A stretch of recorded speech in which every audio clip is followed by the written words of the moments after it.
Bonjour, je suis le docteur Bakrine. Je travaille en tant que chirurgien dans le service de chirurgie viscérale et oncologique de l'hôpital Lyon-Sud et je suis spécialisée dans la prise en charge des patientes qui ont un cancer de l'ovaire.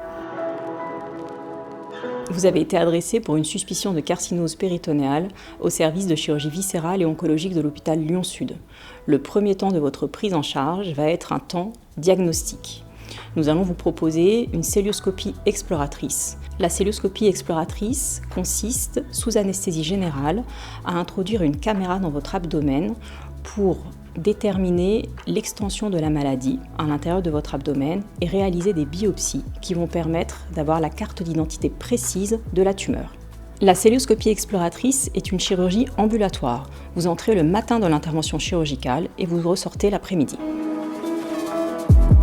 Une fois le diagnostic de cancer de l'ovaire posé, nous présenterons votre dossier en réunion de concertation pluridisciplinaire. Ce temps d'échange entre différents professionnels, chirurgiens, médecins oncologues, médecins anatomopathologistes, permettra de déterminer votre agenda de traitement. Le traitement du cancer de l'ovaire repose sur deux grands piliers. L'administration d'une chimiothérapie par voie veineuse à raison de 6 cures et une chirurgie de cytoréduction complète.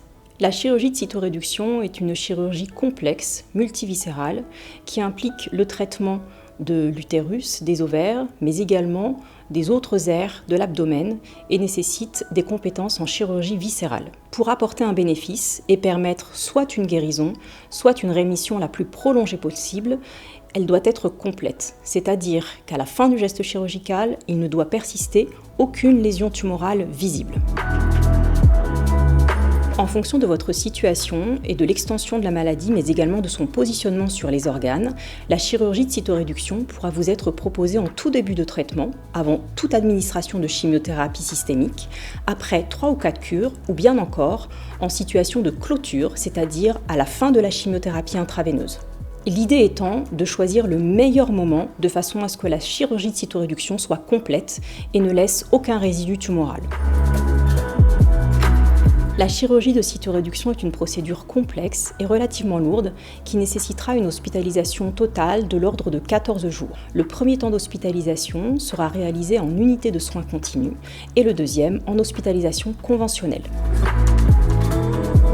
À la fin de l'hospitalisation, 2 options sont possibles. Un retour à domicile ou bien un passage en maison de convalescence pour poursuivre la récupération. Votre chirurgien vous reverra dans un délai de 10 à 15 jours après votre sortie d'hospitalisation.